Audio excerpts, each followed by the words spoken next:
We take you inside the dark world of trafficking through the eyes of a woman who has made it her mission to live in it. Her new documentary series uncovers some uncomfortable truths and exposes the methods of brutal criminal enterprises. Here's ABC's Lindsay Davis. These situations are really delicate. 28-year-old Nelifer Hedayat is traveling through Bulgaria on her way to meet with someone most young women fear. So I've been told that this is the former house of a drug baron who's now in prison. This is where the pimp wants to meet. She's here to investigate the dark underworld of sex trafficking. And when she comes face to face with a man who spent years as a pimp, he tells her, if I'm looking for a woman to be a prostitute, I don't look at her physical appearance. I look at her character so I can manipulate her more easily. Hedayat doesn't seem to flinch. So you were never afraid of being caught by the police? He says, I had protection. Pimps pay police. That's how it works. Though small in stature, or maybe because of it, Hedayat is adept at extracting details about the criminal underworld from the people who conduct business within it. People want to talk. It's cathartic. They can express or tell a secret that they've been holding for so very long. We live in a black market world. Now the face of the Fusion docuseries, The Traffickers. With the right money, you can buy anything. Hedayat is exploring illegal, often dangerous and multi-billion-dollar worlds of black markets. Drugs, sex, and even human body parts, all sold by vast criminal networks. Tracing the paths of weapons, counterfeit drugs, human organs.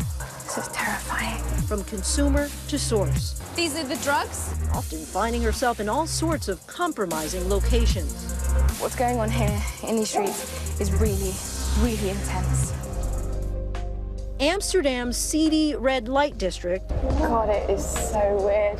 is where Hedayat begins her look into trafficking women for the sex industry. They look quite relaxed. They don't look like they're having a bad time. The sex industry in Holland is a legal, nearly billion-dollar business. The local authorities admit they suspect many of the women on display in the city's famous windows are being forced to work. It is big money. If I have a prostitute, I can use it again and use it again to make money. So it's easy money if you compare it to weapons and drugs. Poor women of color are the most ignored politically, socially, and economically in the world. Nobody cares about these women. I've just got a message from a girl who says that she's been trafficked and she wants to talk to me. A local reporter helps Hedayat meet this woman who says she was forced to work as a prostitute for 3 years. Minimum, I was have to sleep with 30 guys per night. 30 men? Yeah, my body was so tired. She says she was sold into prostitution by her grandmother.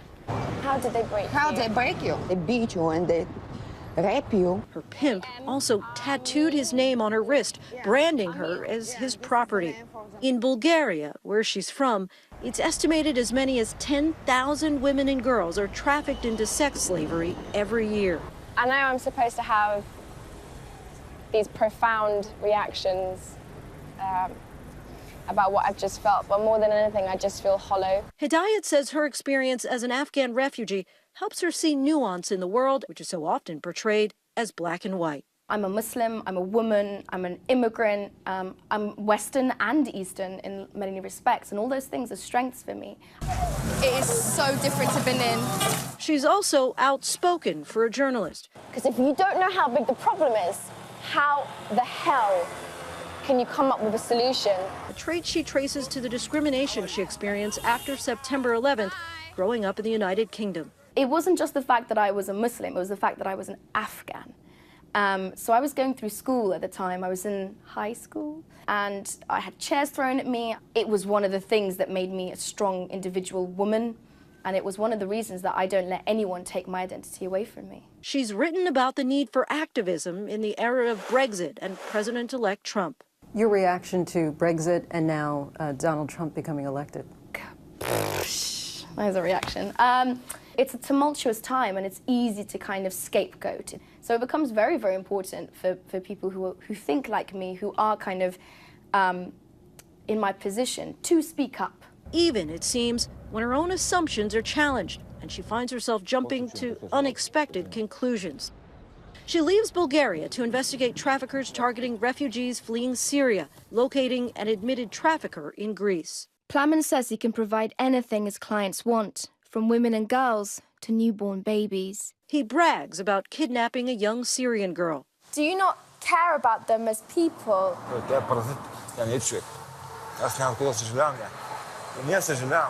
But the conversation unexpectedly turns. He admits he's responsible, but says that complicit cops and a corrupt legal system are more guilty.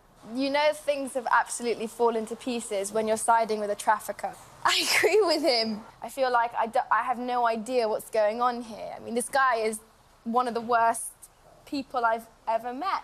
But why would he talk? Because what does he have to gain? He explained very clearly and coherently that, yeah, there's bad people like him, but then there's the people who buy his product. Those are normal folk. Those are people who have jobs, wives, husbands, who are fathers and brothers. So who's the bad guy in that situation? She identifies poverty as the underlying motivator for people who turn to illegal trafficking rings.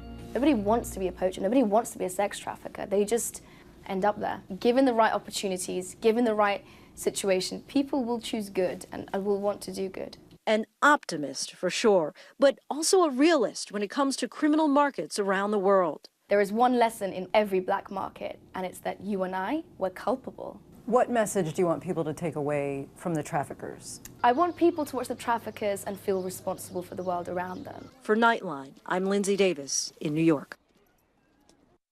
Watch the double episode season finale of The Traffickers this Sunday at 10 p.m. on Fusion, or get the season pass on iTunes now.